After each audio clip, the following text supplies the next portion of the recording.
9 میں فرماتے ہیں اِنَّا نَحْنُ نَزَّلْنَا الذِّكْرَ وَإِنَّا لَهُ لَحَافِظُونَ، بے شک ہم نے یہ ذکر قرآن نازل کیا اور بے شک ہم ہی اس کے محافظ ہیں۔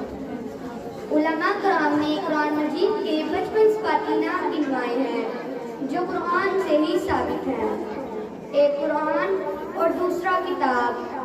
قرآن ایسی کتاب کو کہتے ہیں جو بار بار پڑھی جاتی ہو، جس کا تعلق پڑھنے سے ہو، جبکہ کتاب ایسے کلام کو کہتے ہیں جو کاغذ کے اوپر لکھا ہوا کتابی شکل میں محفوظ ہو۔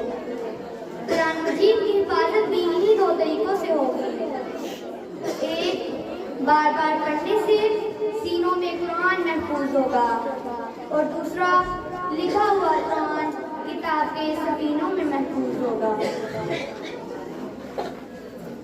کتابوں میں جو افضل ہے اسے قرآن کہتے ہیں، کتابوں میں جو افضل ہے اسے قرآن کہتے ہیں، اسے جس نے اتارا ہے اسے رحمان کہتے ہیں۔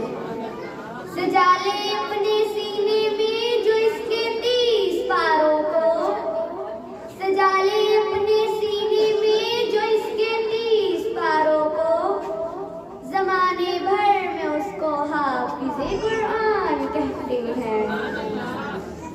Now I would like to call Sister Humaisha Asghar, student of Darus Salam, to present a beautiful nasheed. For the hit students, please come on the stage, Sister Humaisha Asghar.